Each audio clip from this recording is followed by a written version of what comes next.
people, welcome back to the channel. That bloody intro. I don't know. I don't know. I can't keep a straight face with it. Thanks for the assist, Dwayne. But yeah, we're back to discuss the Ipswich game. Focus on that. We did delve into the Amorim era, ultimately kicking off and beginning and starting to fruition.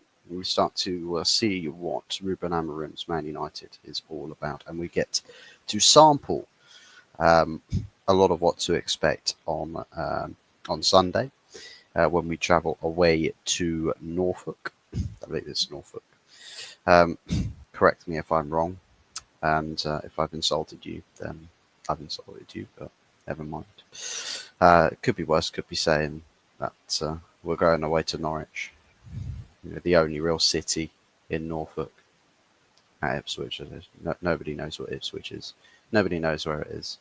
But yeah, we're going to Ipswich, 17th place in the league at the moment, and last five results, they've had a little bit rough. The past five results, but only sort of tailed off in a more positive sense in recent times. Of course, their last two results featured a draw at home to Leicester, but then a successful away day to the Tottenham Hotspur Stadium, winning 2-1 in North London. So, of course, it does paint a picture to say, well, Ipswich are Ipswich, not all that tough, but they have shown a very much capable strength in being able to beat the bigger teams.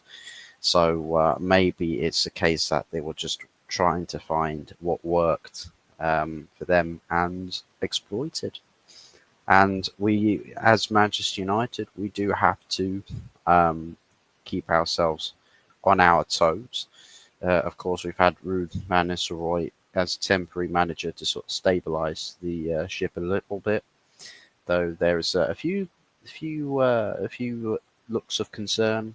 I'd say I think feelings are a bit jangled at the moment for some Man United fans. I think the idea of bringing a whole new system into the Premier League, not to say that 3-4-3 can't work in the Premier League. We've seen, I think it's Antonio Conte. I think it's like a 3-5-2, or it might have been a 3-4-3 actually, that he used to ultimately win at the Premier League with Chelsea. So I suppose it can be done, but it's a case that you do have to really hit the sweet spot in how how the 3-4-3 performs in a Premier League setting to warrant the best results. And a few people, especially inside the club, saying that they've got their concerns about the players doing the duties that is required of them to an acceptable level. So whether it's the case that they're just not not fancying it, I can't imagine it'll be because they don't fancy it, but more that they've not really got the level of fitness, or they're not fully up to speed with it. So I think it's a teething issue that some of us are probably most concerned about with Amorim's 3-4-3. And I think we probably will see a teething issue, if it is an issue, perhaps a teething issue for like the first 2 to 3 weeks worth of time before really things are looking smooth as anything. But for some, teething issues. For me, commitment issues. I've got question marks about commitment issues from players and whether they are overstaying their welcome at the club. And perhaps it is the case that they're overstaying their welcome. I think you'll probably be able to tell if they play with poor body language on Sunday and end up having to be carried by other players performing in the team. Of course, it's a new system. I wouldn't say that, at least I hope not. I hope it's not a case that if a player really, puts in a really bad character or cuts a very bad character on the pitch, and it's like they're not trying as hard as they can, or not trying as hard as they should, that people will just put it down to, oh well, he's not used to the system yet. I would be very, I'd be very eyes open to that, very very eyes open to that, because let's be real, Amarim system, there are complexities to it, but I think in the way that he manages his players, he does always work to get the best understanding from them. And I think, yeah, no players had any issues with him so far in his managerial career. No players had any falling outs. No players had a time where they thought, oh my God, like, no, this guy doesn't know what he's doing. Everybody who has played for Ruben Amorim has always had the belief that this manager knows exactly what he's doing, and the ideas are clear. So if for some reason between Sporting and um, Manchester United, that that sort of understanding or that sort of idea just suddenly dissipates and diminishes, then I think we can look at it as a player issue as opposed to a manager issue. And I think the point is for us as fans is to start probably noting down, journaling it, documenting it. At this point, these players said this. At this point, these players said that. Pay very close attention to the players. Very, very close attention. Because some players will probably, they'll cut certain figures on the pitch that it's like you can sort of tell what's going through their minds, like clockwork. You can tell when there's a bit of a disinterest there, or there's a bit of a, well, I don't really, I'm getting paid this weekly anyway, so I don't really need to do what you say, because I'm not gonna get sold. I'm not gonna get sold. I'm not gonna be sacked or kicked out. I'll just do what I want to do, and my contractual obligation perhaps tells me that I've got to play um, X number of games.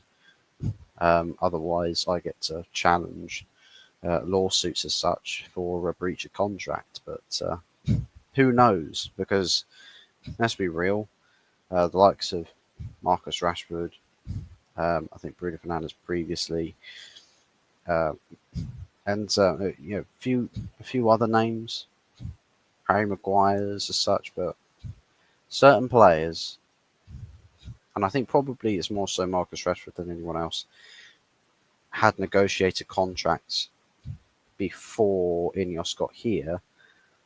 We don't really know as supporters, as fans, what the lowdown on the contractual details for Marcus Rashford when he last took his or signed an extension, what the lowdowns on the details for that were. So I don't know if there genuinely is, obligations in that contract that the club have to do XYZ for Marcus Rashford to fulfil, um, you know, the contractual obligations to meet the terms. Um, I really hope that's not the case, but we had some clueless buffoons in charge before Ineos arrived. Some real clueless buffoons. So I wouldn't be surprised if there really is some sinister clauses somewhere in some players' contracts that, makes it nigh on impossible to sell, makes it so that they would have some legal troubles if they try to sell or if they try to breach contract, just things like that. I do think that there may be a sinister thing, but I think all will definitely come to light as we sort of go through this Amarim managerial stint and see, especially with this season, who it is that wants this, that really wants it, and those that are just not interested. And I'm hoping that we see decisive action. And I think this being a full season for Ineos and everyone's in position, I don't think there's a single player who disappoints between now and the end of the season who doesn't get sold in the summer. Not one. Not one. I think anybody that disappoints, and by disappoint I mean really just look like they don't care or not are not trying, those players will be gone in the summer because they've not had to do a club review with some of the people and then pay complete attention to what's happening on the pitch and make all the decisions needed for that when so many other things are uncertain. So I think because the dust is essentially settled with club structure, the dust is settled or will be settled in the summer. By the time we get to the summer transfer window, everything will be clear. Picture, yeah, clear picture as anything. Nothing will slip through the cracks. Nothing can slip through the cracks. So, it now is the time really to really throw everything you've got, absolutely everything you've got, at performing. Don't disappoint. Don't ever, at any point, um, you know, sit idly or not chase somebody down, press high up the pitch. Drop out of a 50-50 challenge a ball. Stand up and make yourself fully accounted for if you ever want to be a part of something special.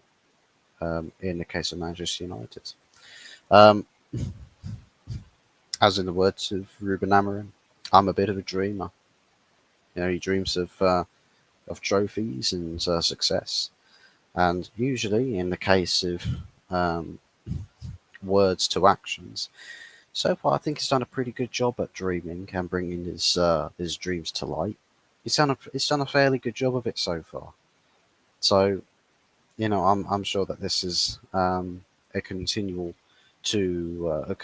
trend, and I hope it does continue with Manchester United. That he does continue to win trophies galore. Us as Manchester United fans, I mean, imagine that if he really does, go right to the very top and starts winning Premier Leagues galore and Champions Leagues.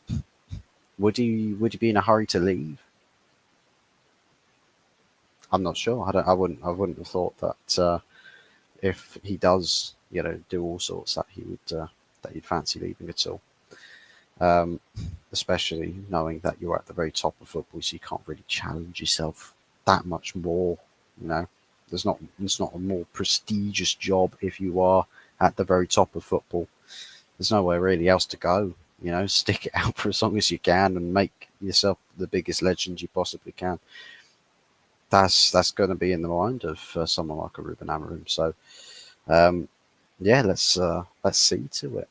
Let's absolutely see to it. But yeah, it's big question marks about the team, perhaps, as to who's playing, who's not, who's going to feature match day squad, who's not, what the formation is going to be. Because um, if and we have to acknowledge if there is a perceivable doubt with Ruben Amorim that his system's not necessarily ready to go, that he doesn't feel like the players are quite ready to fully embrace um, his system just yet, whether he feels that it's got to take a little bit of time. First, I mean, what formation would he opt to go with? I would think he's more likely to opt with a back five, whether he goes with a front two or a front three and operates with holding just two holding midfielders, or go with three.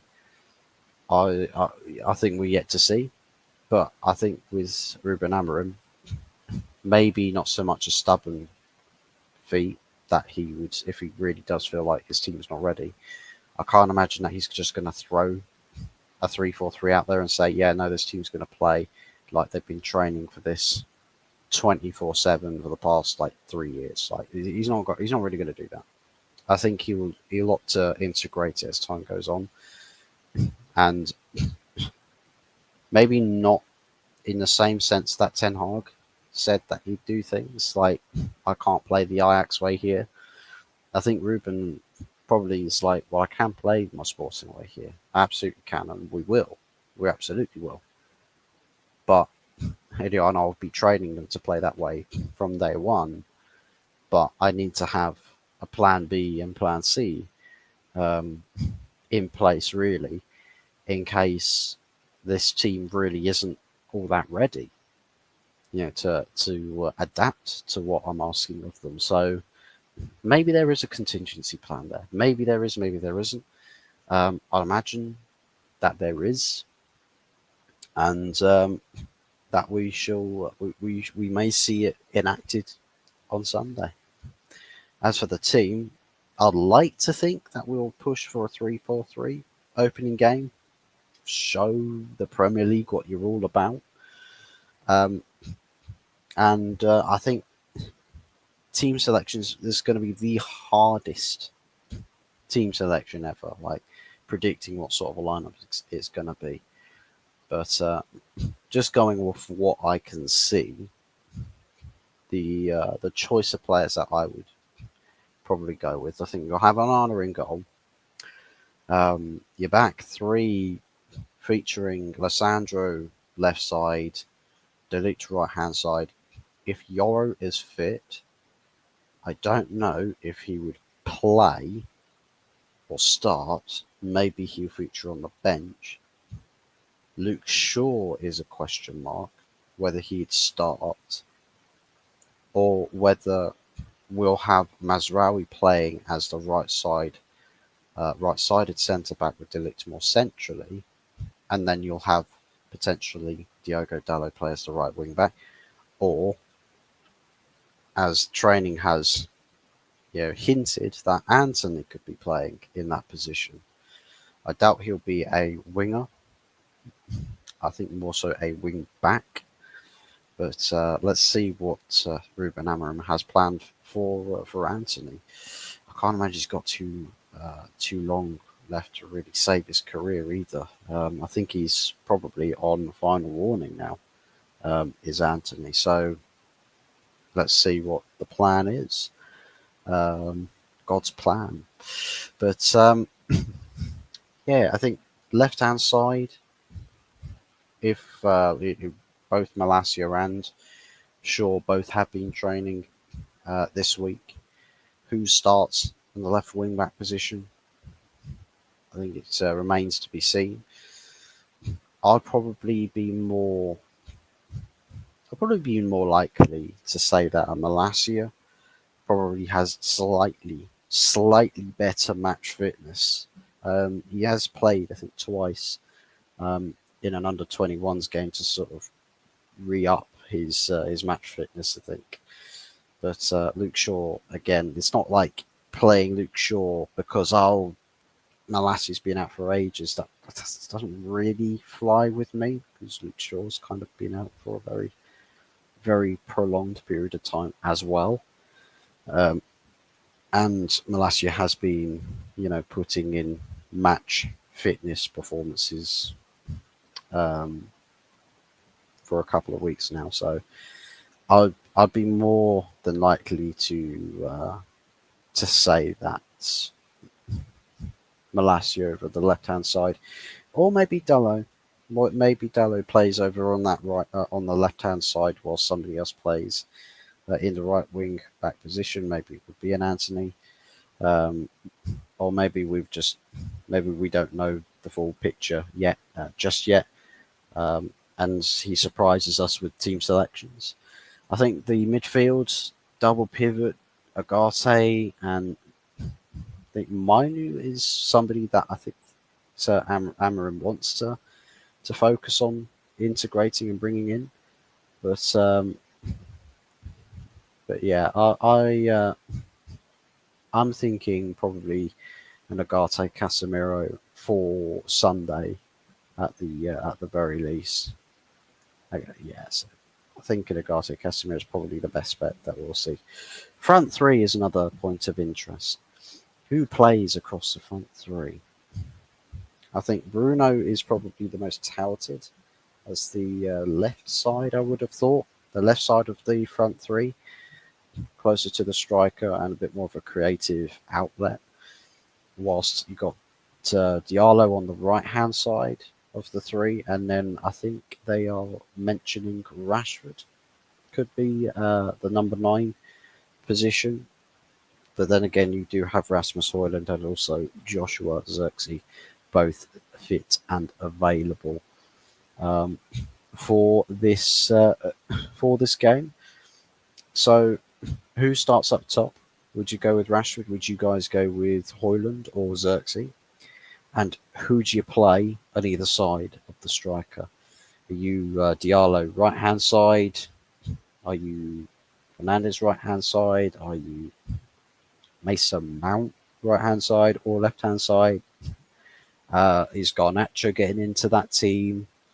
Is Rashford playing more on the left side? There's a lot of questions, because whoever doesn't get picked, and I think this is a sort of system where you could probably say that in key positions there's suddenly more competition, and I think more desperation from players to get into this team. So I'm looking forward to seeing what sort of an environment this playing a 3-4-3 is going to really bring to Man United, and what it's going to do for player psyche, uh, and what it's going to do for the effort levels. I think there's a lot to expect with the situation of Manchester United. As far as a scoreline prediction, I went with a 2-1. I'm not expecting us to have like a crazy first game experience.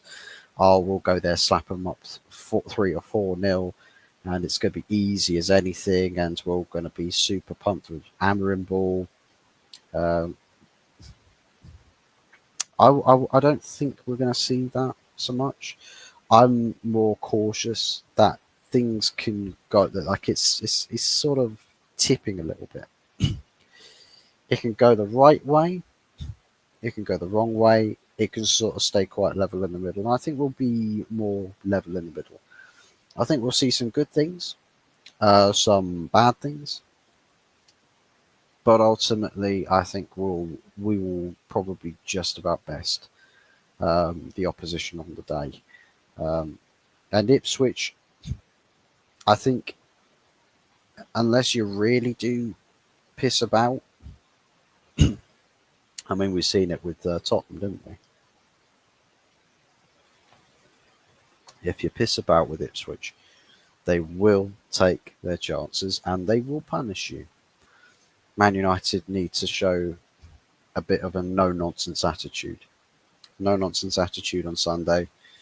Get in there, get the job done, and get out with 3 points. That's ultimately the end goal here. Do I think we can do it? Absolutely.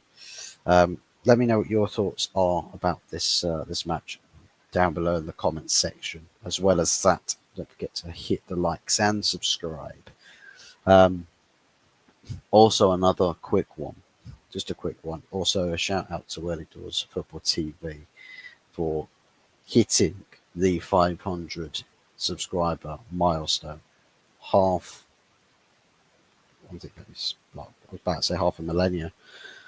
Well, technically, yes, half a millennia subscribers, half a K, half a thousand. Now the second leg begins. The big 1K second leg begins for Taunt and Early Doors Football TV channel. So do keep spreading the love to all the channels and liking all the content and boosting everybody up the algorithm and all of that good stuff. And big appreciations to everybody that does also share the love over here. We do like to feel the love. We do like to feel the love. But yeah, guys, Sunday all about kicking things off the right way, and ultimately 3 points. Even if the performance ain't anything to remember, I think starting off with a 3 pointer is the right way to get off with things.